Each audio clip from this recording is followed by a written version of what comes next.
Vamos a abrir en oración. Si me acompañan. Padre Santo, gracias te damos por esta mañana. Gracias por la misericordia que has tenido con nosotros, por ese amor inmesurable, incomprensible por nosotros. Gracias, Señor. Gracias eternamente. Te pedimos perdón. Te pedimos perdón por nuestras faltas de cada día, por pecado que a veces no reconocemos. Ayúdanos, Señor, y quítanos la venda para ver en dónde estamos fallando y en lo que sí reconocemos, Señor, sinceramente nos arrepentimos y te pedimos que nos ayudes a llevar la dirección que tú quieres y librarnos del pecado, Señor. Refuérzanos con tu Santo Espíritu y que crezcamos en ese dominio propio. Queremos honrarte y glorificarte. Gracias por esta mañana que estamos aquí reunidos y sabemos que hermanos nuestros en todo el mundo están reunidos celebrando tu día. Sé con ellos, abrígales, danos de tu Santo Espíritu y nos gozamos, Señor, en hablar de ti, compartir tu palabra y comentar de tus enseñanzas para tu pueblo, Señor. A tus pies estamos, en nombre de Cristo Jesús. Amén. Bien, vamos a continuar con esta parte de los estudios que estamos llevando acerca de cómo ser buenos pacificadores de acuerdo a la palabra de nuestro Dios. La última vez habíamos hablado mucho y me dio mucho gusto tener una clase participativa. A cada uno de ustedes les agradezco. Habíamos hablado de el punto de no cumplir con la palabra y que esto nos ocasiona conflictos. Nos ocasiona conflictos y también para salir del conflicto es necesario mantenernos ahí firmes en cumplir con lo que prometimos. Y tuvimos varios comentarios, todos nos enriquecen.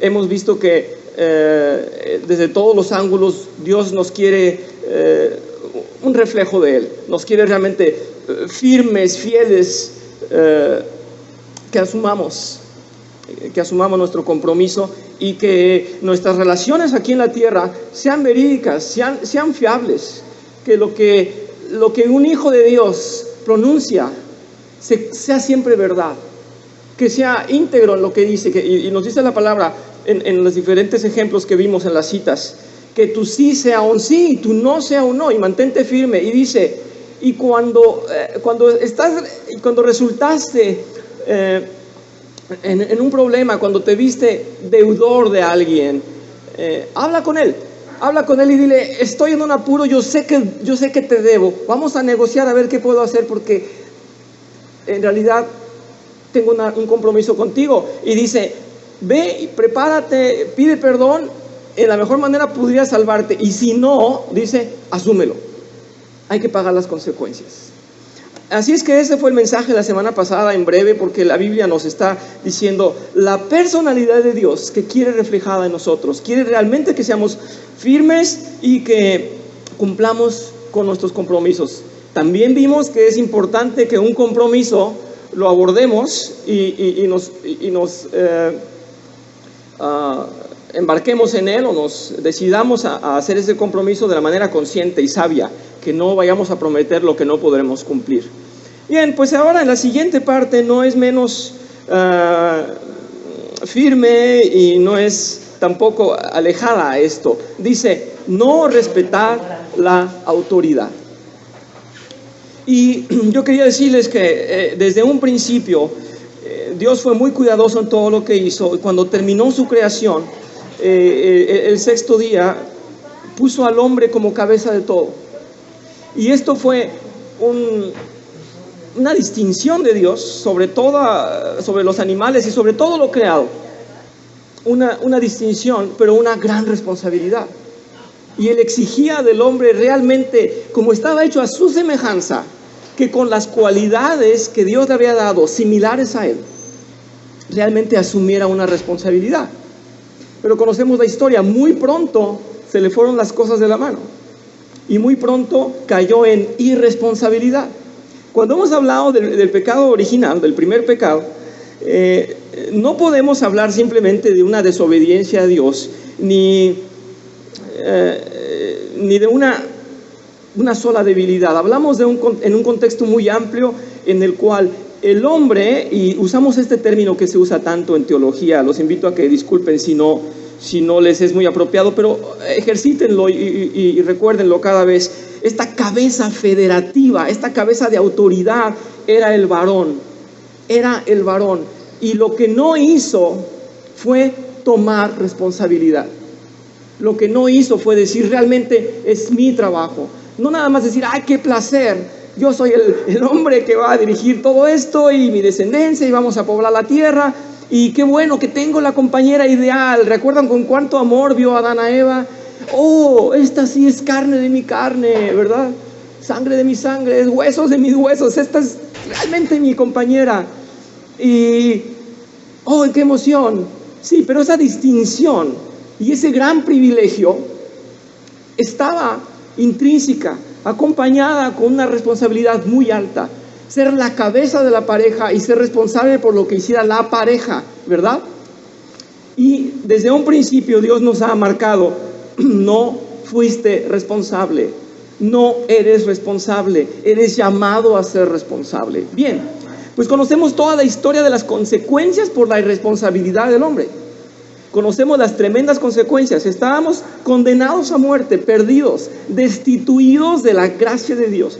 Y el día de hoy no tenemos esa situación, porque gracias a Dios vino Señor Jesucristo, nos tomó y nos dijo, ahora ustedes son merecedores de la vida eterna, son mi pueblo.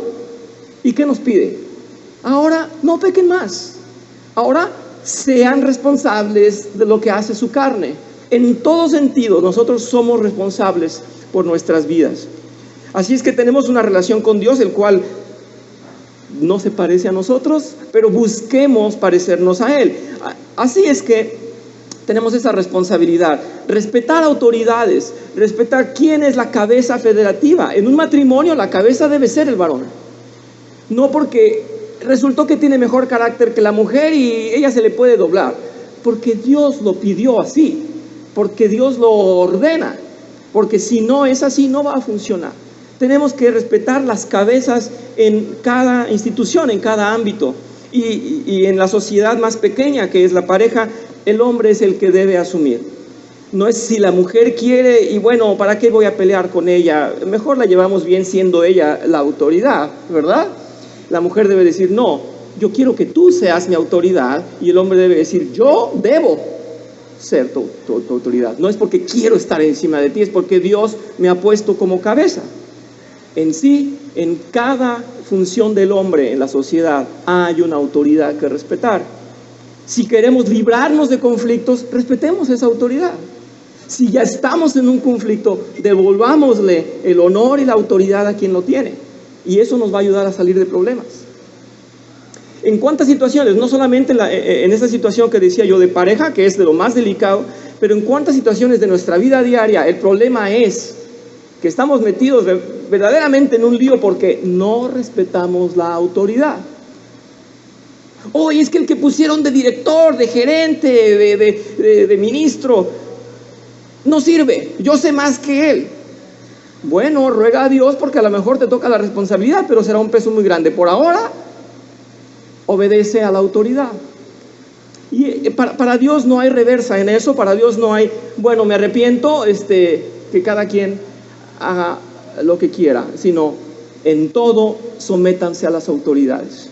Vamos a ver cómo los versículos nos van llevando. Los apóstoles siempre dicen sométanse a las autoridades. Dice incluso los esclavos sométanse a las autoridades. Aquí quiero ver una ventana pequeñita solamente porque una vez un hermano que decía ser hermano se molestó mucho con Dios y nos mandó varios de nosotros un mensaje. ¿Cómo es posible que haya un Dios que permitió la esclavitud y que en lugar de quitarlos de ser esclavos todavía diga sométanse a la autoridad? Ese Dios es injusto. Tenemos que comprender que los esclavos vienen porque hubo pueblos destituidos de su poder y fueron tomados como esclavos, pero fueron tomados en realidad como ciudadanos. Fueron en realidad tomados como siervos para no matarlos, para llevarlos. Incluso Dios dijo, quiero que sean mi pueblo, pero los primeros los voy a adoptar como esclavos en el pueblo que vamos a ir conquistando. Así es que fue por gracia de Dios que eran esclavos, no era porque a Dios se le saliera de control. Eso en el mejor de los casos. No estoy hablando de la esclavitud en el atroz panorama que conocemos también. Sin embargo, en un principio Dios de esa manera integró a gente no salva a su pueblo. Pues aún a ellos les dice sométanse a sus autoridades. Vamos a ver si me acompañan en esto, por favor, y vamos a leer el texto que preparamos para ustedes. Y dice, no respetar la autoridad. Pues esto es un problema. Dice, otra fuente común de conflicto es el abuso de autoridad o la rebelión contra la autoridad que Dios ha establecido en todo lugar, ya sea en la iglesia, el gobierno, la familia o lugar de trabajo. Toda autoridad legítima ha sido establecida por Dios, principalmente con el propósito de mantener la paz y el orden. Hoy el mundo dice, yo soy libre de mi cuerpo, de mi vida, de lo que yo quiera hacer. Pues estás sometido a una autoridad. Si quieres ser considerado como aceptable en la sociedad, sométete a las autoridades, ¿verdad? En toda administración, decía yo, en todo grupo, en toda agrupación, en cada nación donde se pretenda tener orden, se necesita tener una autoridad. Alguien debe ser la cabeza, ¿verdad? Vamos a esta cita. Yo sé que voy a un poquito tardar en llegar ahí por lo... Aquí está. La primera cita está en Romanos 13, versículos del 1 al 7. Dice, todos deben someterse a las autoridades públicas, dice el apóstol Pablo, pues no hay autoridad que Dios no haya dispuesto, así que las que existen fueron establecidas por Él. Por lo tanto, todo el que se opone a la autoridad se rebela contra lo que Dios ha instituido. Los que así proceden recibirán castigo, porque los gobernantes no están para infundir terror a los que hacen lo bueno, sino a los que hacen lo malo. ¿Quieres liberarte del miedo a la autoridad? Haz lo bueno y tendrás su aprobación, pues está al servicio de Dios por tu bien. Pero si haces lo malo, entonces debes tener miedo. No en vano lleva la espada, pues está al servicio de Dios para impartir justicia y castigar al malhechor. Así que es necesario someterse a las autoridades, no solo para evitar el castigo, sino también por razones de conciencia. Por eso mismo, continúa Pablo, pagan ustedes impuestos, pues las autoridades están al servicio de Dios, dedicadas precisamente a gobernar. Paguen a cada uno lo que corresponda. Si deben impuestos, paguen los impuestos. Si deben contribuciones, paguen las contribuciones. Al que deban respeto, muestren el respeto. Al que deban honor, ríndanle honor. Bien, es de Dios el orden y la autoridad. Claro que podemos cuestionarnos. Lo primero que nos viene a la mente, pero ¿qué gobernantes tenemos? Bueno, los que Dios en su sabiduría ha dispuesto, porque esos requerimos. Probablemente no sean exactamente el reflejo de lo que somos en una conciencia general, pero la verdad es que se parecen, porque el pueblo es corrupto, porque al pueblo le gusta la comodidad, porque el pueblo es falto de conciencia. Así es que si se busca el mejor representante, va a tener esas cualidades, porque va a estar impregnado de la esencia de lo que es el pueblo. Pues debemos de respetar a una de esas autoridades, porque ellas están sometidas a Dios, y como Dios es soberano, o sea, sobre de todo, pues Él se verá con ellos y Él va a ajustar cuentas con ellos. Pero nosotros, si queremos obedecer a Dios, debemos respetar a nuestras autoridades. Él ha dado a los que están en autoridad órdenes estrictas acerca de no aprovecharse de sus cargos, sino que más bien sirvan diligentemente y busquen el bienestar de quienes ellos han sido llamados a liderar. Vamos a ver esta cita de Marcos 10, ahora sí. Marcos 10, versículos del 42 al 45, dice: como ustedes saben, los que se consideran jefes de las naciones oprimen a los súbditos y los altos oficiales abusan de la autoridad. Pero entre ustedes no debe ser así, al contrario, el que quiera hacerse grande entre ustedes deberá ser su servidor, y el que quiera ser el primero deberá ser esclavo de todos. Porque ni aun el Hijo del Hombre vino para que le sirvan, sino para servir y para dar su vida en rescate por muchos. Dios desea que aquel que tiene autoridad y es la dirección de los demás, sea aquel que tiene entonces la humildad de servir, porque su puesto es no para mostrar su arrogancia ni disfrutar de una depravada pasión por una superioridad. El que está ahí para dirigir es realmente para rendirse a aquellos a quienes dirige. ¿Qué enfoque tan diferente de Dios? al que tenemos nosotros aquí en el mundo, porque a los hombres apenas se nos da un mando, apenas se nos da una autoridad y queremos sacar provecho personal de esa autoridad. Y nos está diciendo todo lo contrario Dios. ¿Será por eso que no quiere el mundo hablar de la palabra de Dios? Porque nos incomoda y entonces no nos gusta. Sí, Lupita, dime por favor. Que está muy claro que el hombre, como siempre, es soberbio, arrogante, codicioso, siempre tiende a torcer todas las cosas y siempre ve el beneficio propio. Obviamente estoy hablando de los políticos, ¿verdad? Que es de todo ser humano. Bueno, pero los políticos se refleja más. Sí. Obviamente el ser humano, por el pecado que traemos, y siempre sacamos lo malo. Siempre vemos el interés de uno y no vemos por los demás. Pero el hombre codicioso, soberbio, arrogante, es lo que comete toda esta atrocidad por falta de conocimiento del Señor, de Dios. Y he visto una publicación en Facebook que si en las escuelas permitieran leer la Biblia, no había muchos en la cárcel, que en la cárcel es donde ya muchos que están ahí empiezan a leer la Biblia, pero si les dieran la Biblia en las escuelas no llegarían a ese punto. Y es la falta del conocimiento de Dios lo que nos lleva a tener esas atrocidades que hacemos. Ese abuso de autoridad, ¿verdad? Esa mala apreciación de la autoridad. Gracias, Lupita, es muy buena reflexión. Mejor aprender la Biblia antes y no ya cuando estás en la cárcel. Sí. Gracias. Bien, desde cualquier perspectiva está mal no tener conciencia de lo que es la autoridad. La autoridad, y repito lo que dije al inicio de clase, la autoridad que se le dio a Adán, pues era un privilegio, pero era un peso, era una responsabilidad. Y nos olvidamos de eso, ¿verdad? La autoridad realmente es responsable y debe ser responsable. Vamos a avanzar en un nuevo versículo que nos propone aquí el método. Dice Efesios 5, 25 al 33. Esposos, amen a sus esposas así como Cristo amó a la iglesia y se entregó por ella para hacerla santa.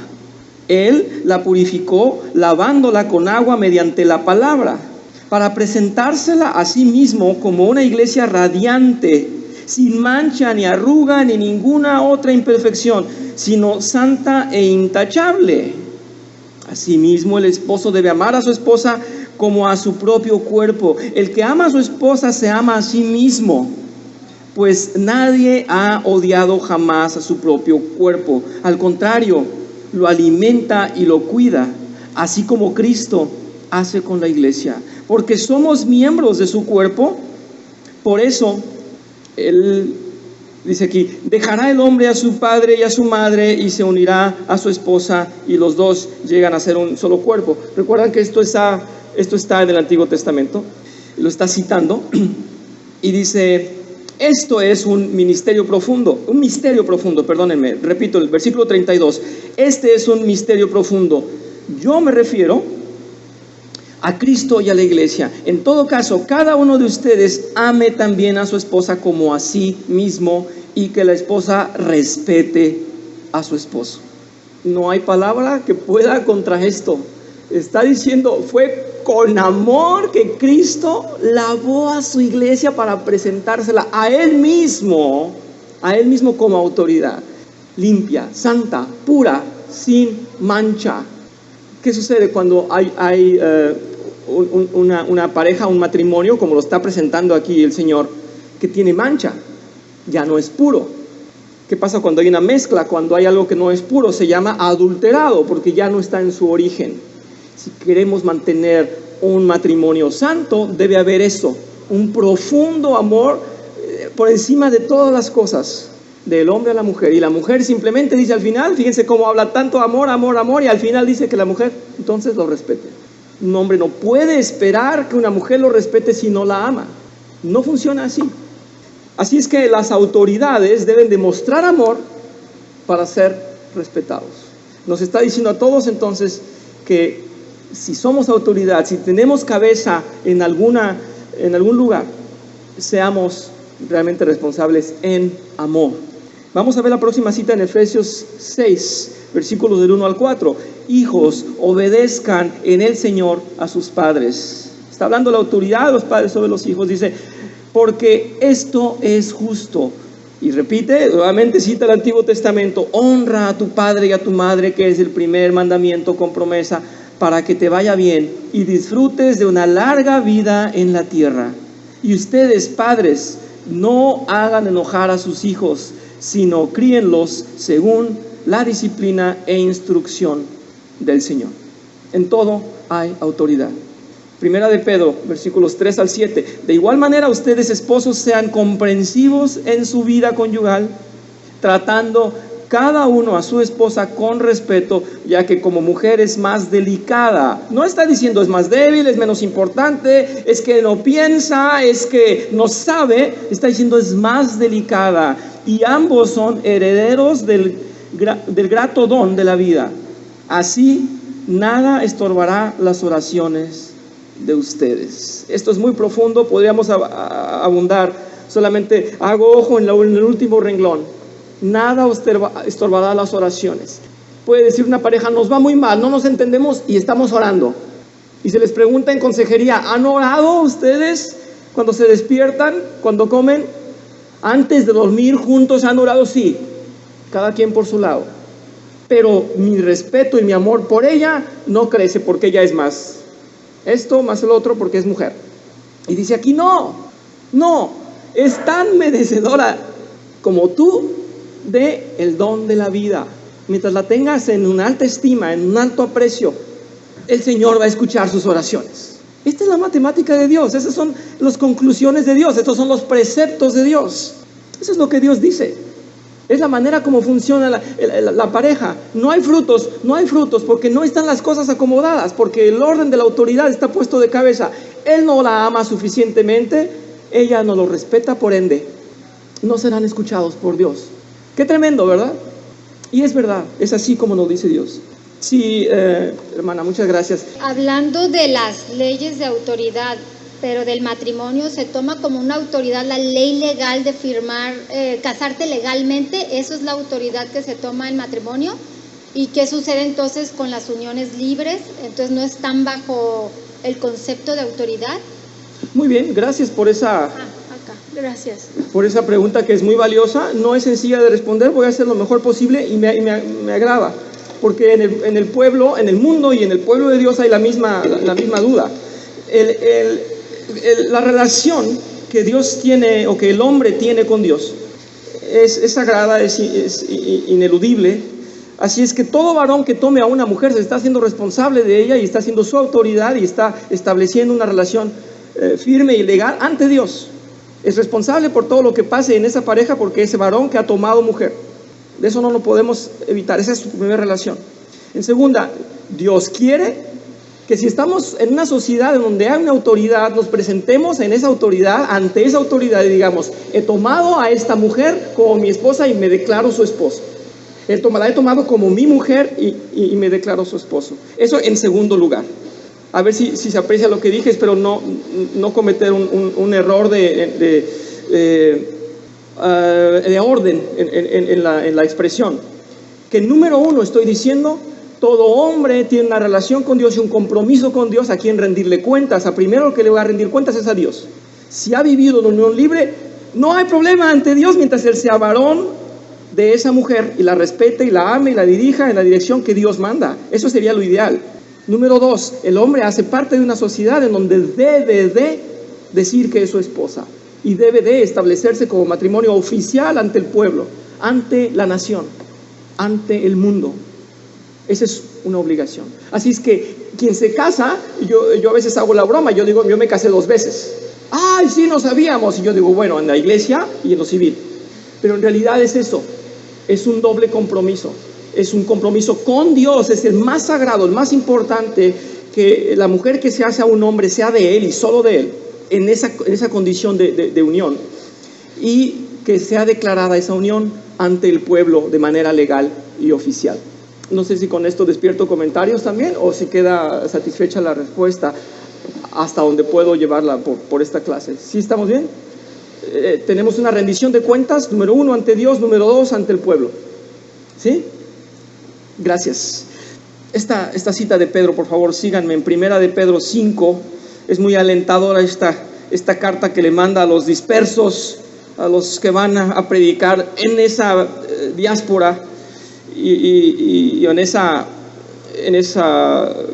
encomienda de ir a llevar el evangelio. Les dice a esas nuevas iglesias, a esos nuevos creyentes, dice: a los ancianos que están entre ustedes, yo, que soy anciano como ellos, testigo de los sufrimientos de Cristo y partícipe con ellos de la gloria que se ha revelado, les ruego esto: cuiden como pastores el rebaño de Dios que está a su cargo, no por obligación ni por ambición de dinero, sino con afán de servir como Dios quiere. No sean tiranos con los que están a su cuidado. No sean sino sean ejemplos para el rebaño. No sean tiranos, dice, no sean tiranos. Como pastores, lleven ustedes al rebaño. Enseguida dice el método, dice: cuando los líderes usan mal su autoridad y lo usan para sus propios objetivos, Dios mismo terminará por hacer que rindan cuentas por ese pecado. Es muy difícil, de veras, se los digo en toda sinceridad. Cuando a uno le asignan una autoridad como líder en la iglesia, por pequeñita que sea, cualquier servicio a la iglesia, cualquier encomienda, cualquier ministerio, no hay que tomarlo a la ligera. Se nos requiere que cumplamos lo mejor que podamos, porque a quien vamos a rendir cuentas es a Dios. Y porque si estás envuelto en ese ego y en esa vanidad, y dices: yo soy el que hace esto, el que hace esto otro, yo me encargo de esto, de aquello, ya sea los niños, ya sea soy edecán, soy el que canta, soy el que X. Hazlo con responsabilidad, porque tu jefe entonces hoy ya es Dios. En tu trabajo a la iglesia, pues es Dios, ¿verdad? Vas a fallarle a Dios. Y es muy delicado que un dirigente, un pastor, un anciano, pudiera sacar provecho de esa autoridad dentro de la iglesia. Vamos a la siguiente cita, donde nos está llevando este comentario. Dice Deuteronomio 24, 14 al 15: no te aproveches del empleado pobre y necesitado, sea este un compatriota israelita o un extranjero. Le pagarás su jornal cada día antes de la puesta del sol, porque es pobre y solo con ese dinero. De lo contrario, él clamará al Señor contra ti y tú resultarás convicto de pecado. Bien, pues esto va para todos y sobre todo para aquellos quienes tienen empleados, pues hay que pagarles puntualmente, porque traerá peso tu falla. Es garantía de Dios. Lo está diciendo en el orden en el que está diciendo las cosas. Está diciendo la segunda vez que da la ley a su pueblo, le está diciendo: cumple con tu palabra y paga a tus empleados. En Job 31, 13 al 14: si me negué a hacerles justicia a mis siervos y a mis siervas cuando tuvieron queja contra mí, ¿qué haré cuando Dios me llame a cuentas? ¿Qué responderé cuando me haga comparecer? El mismo Dios que me formó en el vientre fue el que los formó a ellos también. Dice: nos dio forma en el seno materno. Estamos hablando de igual a igual. ¿Por qué yo no voy a tratarlos bien? En Jeremías 22, versículo 13: ay del que edifica su casa y sus habitaciones superiores, violentando la justicia y el derecho. Ay del que obliga a su prójimo a trabajar de balde y no le paga su trabajo. Quiero hacer un poquito la connotación de este ay. Ustedes conocen el ay de Dios, cuando Dios lo presenta así. Y no es a que Dios le duela y ay, es muy sensible Dios. En realidad es una exclamación para que el hombre comprenda, porque cuando nos cita en el libro Apocalipsis un ay, es una lamentación de aquellos que están perdidos y que van a recibir castigo. Y nos está representando el dolor que es estar sin Dios, el dolor que es recibir el castigo de Dios, la ira de Dios, el peso de la justicia de Dios sobre ellos. Y aquí está diciendo Jeremías desde antes: ay de aquellos que no paguen a sus empleados lo que deben. Malaquías 3, el último libro del Antiguo Testamento, versículo 5: de modo que me acercaré a ustedes para juicio, estaré presto a testificar contra los hechiceros, los adúlteros y los perjuros, contra los que explotan a sus asalariados, contra los que oprimen a las viudas y a los huérfanos y niegan el derecho del extranjero, sin mostrarme ningún temor, dice el Señor Todopoderoso. Bien, así es que no puede haber o no debe haber alguien que siendo cristiano, que siendo hijo de Dios, no pague a sus empleados, ¿verdad? No solamente sería un mal testimonio, no solamente está dejando en mal al pueblo de Dios, a la iglesia, está realmente en el juicio de Dios por esto y va a rendirle cuentas. Somos llamados a eso, a tener cuidado cuando debemos algo. Y todo esto es para salir de conflictos o para no entrar en ellos, hermanos. Todo esto es para saberlo cada día. Tengo una responsabilidad, me comprometo, debo de pagar y debo de respetar las autoridades. Vamos a ver en Colosenses también, Colosenses 4, versículo 1. Amos, proporcionen a sus esclavos lo que es justo y equitativo, conscientes de que ustedes también tienen un amo en el cielo. Es así.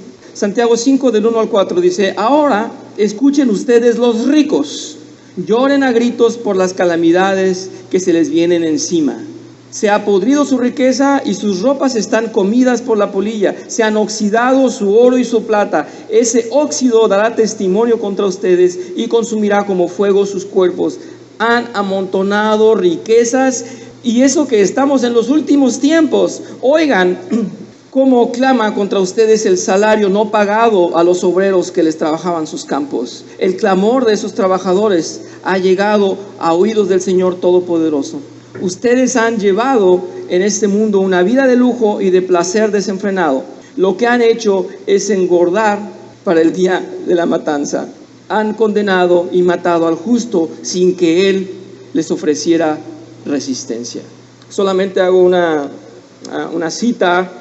Vi un reportaje de una persona que trabajaba en esto de las finanzas. No sé si estoy pronunciando bien. La revista es Forbes, no sé, perdón. Y decía que en su experiencia, él había trabajado en las finanzas muchísimos años, estaba retirado, y decía que en su experiencia, porque le decían: usted ha estado con los hombres más ricos y los hombres que tienen cualquier cantidad de dinero inimaginable y que no se pueden gastar en toda su vida esas grandes cantidades. ¿Qué se siente estar con ellos? Y dijo: le voy a ser sincero, la mayoría de las riquezas han sido corruptas, han sido ilegales. La mayoría de los ricos han sido ilegalmente ricos. Así es que no ha sido para mí ningún honor estar delante de estos hombres. ¿Se dan cuenta? Y no estoy, en realidad, no, es que los hijos de Dios no podemos estar en contra de quien tiene dinero, ni no podemos decir que el dinero no sirve, pero no debemos tener amor al dinero. Y aquí nos está diciendo lo que estaba diciendo este hombre entrevistado, que la mayoría de los ricos tienen ahí almacenado cosa que se va a podrir, porque no es ni siquiera para bendición de ellos. Lo han tomado de mala manera. Es la reflexión que nos hace Dios. No estaba inventando este hombre nada, ya estaba escrito en la palabra de Dios. La mayoría de esas riquezas son malavidas. Bien, enseguida dice: al mismo tiempo, Dios ordena a quienes están bajo autoridad que se sometan a quienes están sobre ellos, tanto por Él como por el propio bien de ellos. En Efesios 5, 21-24 dice: sométanse unos a otros por reverencia a Cristo. Esposas, sométanse a sus propios esposos como al Señor, porque el esposo es cabeza de su esposa, así como Cristo es cabeza y salvador de la iglesia, la cual es su cuerpo. Así como la iglesia se somete a Cristo, también las esposas deben someterse a sus esposos en todo. Primera de Tesalonicenses 5, del 12 al 13 dice: hermanos, les pedimos que sean considerados con los que trabajan arduamente entre ustedes y los guían y amonestan en el Señor. Ténganlos en alta estima y ámenlos por el trabajo que hacen. Vivan en paz unos con otros. Es el orden, esa es la fórmula, tanto en la pareja como en la iglesia. Que aquellos que están llevando instrucción merezcan nuestro respeto. Aquellos que son la guía tengan nuestro honor como autoridad. ¿Sí? En Primera de Timoteo, capítulo 6, versículos del 1 al 2, dice: todos los que aún son esclavos deben reconocer que sus amos merecen todo respeto. Así evitarán que se hable mal del nombre de Dios y de nuestra enseñanza. Y los que tienen amos creyentes no deben faltarles al respeto por ser hermanos. Al contrario, deben servirles todavía mejor, porque los que se beneficiarán los que se benefician de sus siervos son creyentes y hermanos queridos. Esto es lo que debes enseñar y recomendar. Se le está diciendo a Timoteo. Estas son las cartas pastorales. Tito 2, versículos del 9 al 10 dice: enseña a los esclavos a someterse en todo a sus amos, a procurar agradarles y a no ser respondones. No deben robarles, sino demostrar que son dignos de toda confianza, para que en todo hagan honor a la enseñanza de Dios nuestro Salvador. Eso de respondones nos trae a uno de los artículos que estábamos leyendo, ¿verdad? En clases pasadas. Somos rezongones, somos chismosos, y venía toda una historia. Pues aquí lo está sacando nuevamente Pablo. Y vamos a ver, el escritor de Hebreos también tiene algo que decir. Capítulo 13, versículo 17: obedezcan a sus dirigentes y sométanse a ellos, pues cuidan de ustedes como quienes tienen que rendir cuentas. Obedézcanlos a fin de que ellos cumplan su tarea con alegría y sin quejarse, pues el quejarse no les trae ningún provecho. Bueno, uno disipa, ¿verdad? Pero no aprovecha de nada. Así es que dice el Señor: no lo hagas, no te trae nada bueno. La sumisión a la autoridad no es un concepto ni una práctica popular en estos días. Se ofrecen una diversidad de excusas para justificar la desobediencia a cualquier autoridad. Pero quienes se rebelan contra una autoridad establecida bíblicamente están rebelándose contra Dios mismo. Esto en Romanos 13, no lo he puesto aquí, lo tengo aquí para mí. Dice: por lo tanto, todo el que se opone a la autoridad se rebela contra lo que Dios ha instituido. Los que así proceden recibirán castigo. Romanos 13 ya lo habíamos leído al principio, solo estamos haciendo un recordatorio. Les invito a que vean esta frase de este señor R.C. Sproul, que es Robert Charles Sproul. Dice esto, leanlo ustedes también conmigo. Dice: toda autoridad está bajo Cristo. Cuando desobedecemos a autoridades menores, somos culpables de desobedecer a Cristo. Uno no puede servir al rey y honrar a su autoridad rebelándose contra sus gobernantes designados. Decir que uno honra el reino de Cristo mientras desobedece su estructura de autoridad es ser culpable no solo de hipocresía, sino de traición cósmica. Bien, es un intelectual que está usando estas palabras, pero ¿qué quiere decir? Una traición cósmica o una rebelión. ¿Qué era el cosmos? El todo, toda la creación, todo, incluido todos los planetas y todo lo que existe. En todo Dios puso un orden y una autoridad. Así es que tú puedes decir: no, pues le fallé nada más al policía, no, le fallé nada más a mi gerente, a mi patrón, nada más le fallé a fulano. A Dios no le he fallado. Mentira, estás traicionando el cosmos, porque el cosmos tiene el orden de Dios, es lo que dice este señor. Gracias, pastor. Bueno, yo creo que lo que causa un poco de preocupación es que vemos a nuestro entorno y vemos que todo el mundo hace lo que quiere. Los matrimonios en México normalmente son matriarcados y dicen que están con Dios. O sea, de cada una de las cosas que fuiste tocando, la mayoría de la gente está muy lejos de Dios y tiene otro orden de cosas. Realmente viven como mejor quieren. Nuestros gobiernos también promueven que haya mucha informalidad en las uniones, porque la gente que vive en unión libre, pues de repente se despega y se olvida, y pues cuesta más trabajo que cumplan con algo si es que no tienen niños en común.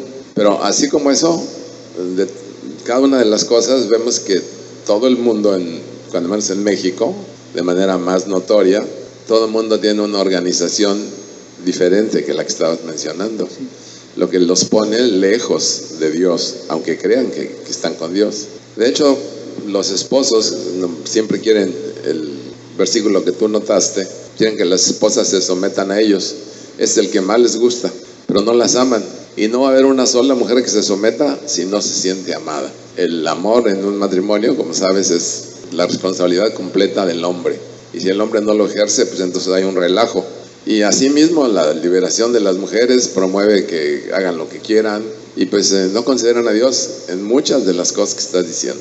De hecho, nuestra política misma, neoliberal, ha promovido que nuestros gentes que trabajan ganen una porción mínima de lo que ganan en otro país, porque se ha hecho una estructura para esclavitud. Eso le debemos al neoliberalismo de tantos años.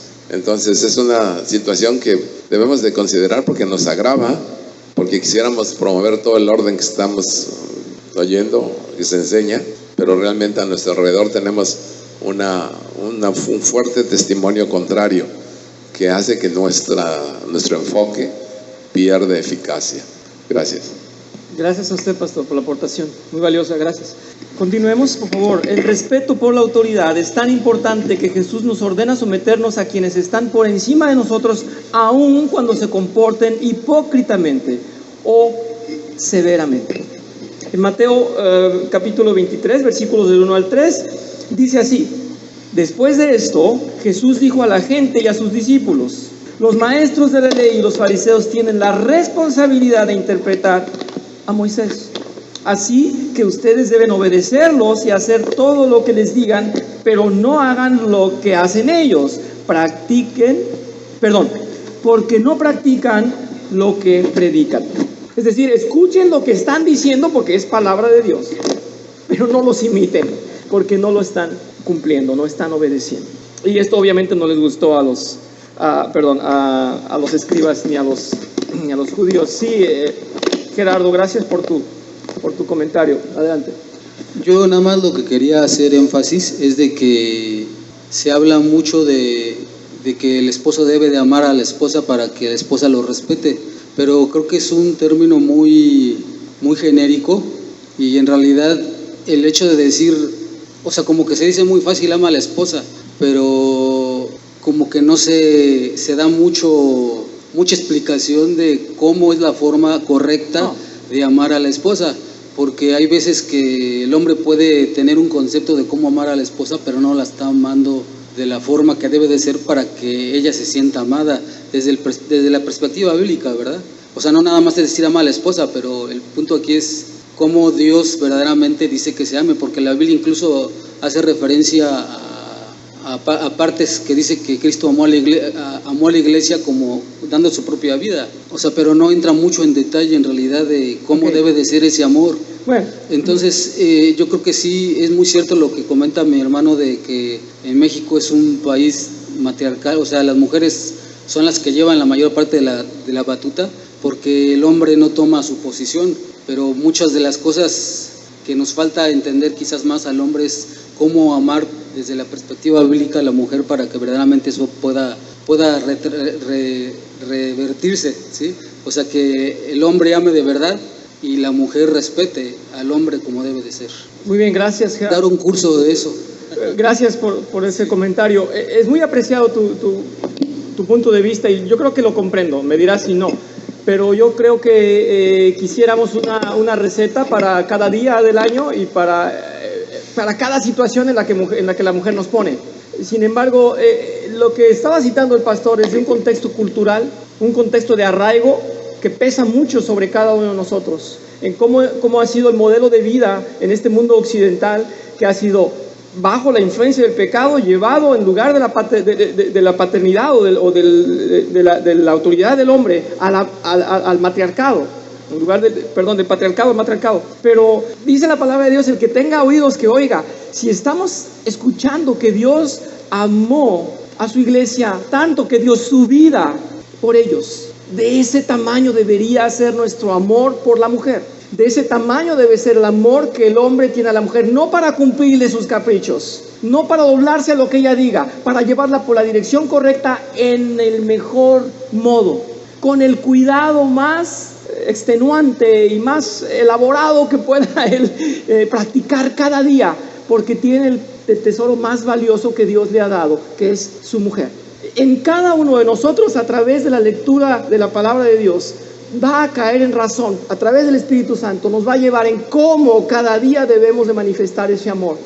Cada día que comprendemos, Señor, es que soy un pecador y no me decía más que la muerte y tú me has salvado, eso nos debe decir, yo también debo manifestar ese amor. Nos está diciendo textualmente, así como te salvaron del pecado, murieron por ti, te lavaron, te están presentando puro, así ama a tu esposa. Es que más explicación es muy difícil que te la den, como te digo, en una receta diaria. Nos está removiendo el espíritu y diciendo cada día, ¿merecías lo que tienes? No. ¿Merecías la vida eterna? No. ¿Eras aprobado por Dios? No. ¿Cuánto te amó Dios? Inmesurablemente. Pues así ama. ¿Me explico? Ese es el mensaje del Evangelio. Si me disculpa, hermana, voy a atender a Manuel allá atrás, que primero pedía la palabra. Gracias. El hecho de amar como Cristo amó a la iglesia, implica una negación de sí mismo y una obediencia plena a la voluntad de Dios, al día a día. Y es una constante, es un constante cuestionamiento de lo que estoy haciendo, ¿está reflejando el carácter de Cristo o no está reflejando el carácter de Cristo? Podemos hablar sobre algunos pasajes que tienen que ver con el rol del hombre dentro del matrimonio y la iglesia, y el pasaje que lo acabas de explicar está perfecto, ¿no? Porque así como Cristo amó a la iglesia, así tienes que amar. Primera de Corintios 13 dice que todo lo sufre, todo lo espera, todo lo soporta, no tiene envidia, no guarda rencor, no se goza de la injusticia, más se goza de la verdad. Aplícalo diario, porque ese es el punto, ese es el norte, ahí es a donde debemos de ir, y la evaluación constante de manera inmediata podría ser: esto que estoy haciendo, y esto como estoy tratando, y esto como estoy viviendo, y esto que estoy decidiendo, ¿está reflejando el carácter de Cristo para mi esposa y mi familia o no lo está haciendo?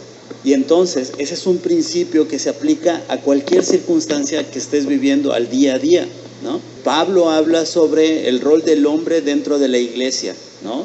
Como deben de ser sabios, deben de conocer la palabra, deben de todas estas características. Eso es lo que se necesita en el hogar. De hecho, uno de los principios que pone Pablo es que tengan en orden su hogar y que hagan esto en su hogar para que puedan ponerlo en práctica en la iglesia. ¿Cómo van a hacer algo en la iglesia si no lo están haciendo en casa, no? Esos son los principios de lo que la Escritura nos está mandando a hacer en una constante. Por el otro lado, si bien es cierto que cuando planteamos la idea de qué mujer no va a someterse a un hombre que refleja a Cristo, podríamos también contestar: una mujer que está en pecado. Sí, porque eso es claro. Obviamente, si tú eres una mujer que está amando a Dios, que está buscando la voluntad de Dios y que quiere honrar a Dios en su matrimonio, vas a estar pero más que dispuesta a seguir a un hombre que tenga la sabiduría de Dios y que tenga temor de Dios y que esté utilizando los métodos de Dios, y vas a estar dispuesta, aun y cuando a veces esos métodos van a doler. Una mujer que está en pecado es una mujer que no le interesa a Dios, y entonces es una mujer que no va a querer seguir a un hombre que se parece a Cristo, porque le va a decir: vamos a negarnos a nosotros mismos. No quiero. Vamos a amar al otro como Cristo nos amó. No quiero. Entonces eso es una cuestión en la que se lidia. El hecho de que el hombre está desafiado a amar, no hay ninguna reserva, no hay ninguna objeción a eso. Y el hecho de que va a haber mujeres que aún así no van a querer obedecer a Dios, no al marido, obedecer a Dios, también lo va a hacer. Y volvemos al mismo. Romanos 12:21 dice: vence al mal con el bien. Y ahí volvemos al ejercicio constante en donde creo que nos salva el concepto bíblico de matrimonio. El concepto bíblico de matrimonio es que es el contexto donde la gracia de Dios se va a predicar el uno al otro. Es el contexto donde la gracia de Dios es el aceite que va a mantener lubricada la relación familiar, no solamente de pareja, sino familiar. ¿Por qué? Porque cuando yo peco, mi esposa me muestra la gracia, y cuando ella peca, yo le muestro la gracia, y entonces nos perdonamos como Cristo nos perdonó, y atendemos al llamado de la palabra de Dios con todas las complicaciones que esto conlleva.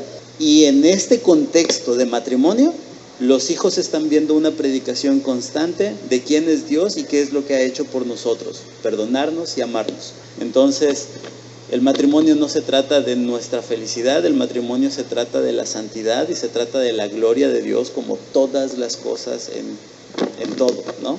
Y ahí está la dinámica de sometimiento a las autoridades. El marido se tiene que someter a Dios porque no es una autoridad autónoma. El marido tiene que atender a lo que dice la Escritura y tiene que llamar a la mujer y a los hijos a que atiendan la voluntad de Dios. Punto. Está sometido. Si los padres tienen que poner disciplina de alguna manera con sus hijos, no es porque los hijos lo merezcan, no es porque el padre sufra demasiado y ya no soporta los escuincles, es porque Dios manda que lo haga. Y si no lo hace, entonces no está atendiendo la voluntad de Dios, y empieza el desorden. Y vendrá calamidad, Sí. consecuencias. Muchas gracias, Manuel. Podríamos abundar más. Desgraciadamente el tiempo ya no nos dio en esta clase. Es una clase de mucha conciencia para todos. Antes de cerrar y de quedarnos aquí pendientes para la próxima semana, yo sí quiero decir a mis hermanas con todo mi amor de hermano y de siervo de Dios, consideren esto como una instrucción tan valiosa, tan enriquecedora para sus matrimonios, para sus vidas, para las familias, pero tal como es, pura, limpia como es en la palabra, no como se aplica en el mundo. Así es que lo que estamos llevando es un método que nos va a servir y que aplicando cada versículo de la Biblia en esta orientación nos va a evitar tantos y tantos conflictos, nos va a llevar por el camino que Dios quiere, nos va a moldear en esas relaciones diarias. La mayoría de las mujeres, lo digo sinceramente, con todo mi cariño, con toda mi estima por las hermanas, escuchan estos versículos y cierran sus oídos, porque han sido mal aplicados o porque se sienten con un peso al recibir cada vez esta instrucción. Pero es una instrucción sabia, es una instrucción de Dios. Bien aplicada, bien llevada, es más valiosa que el oro. En ese contexto hay que enseñarla, en ese contexto hay que recibirla. Vamos a cerrar en oración, por favor.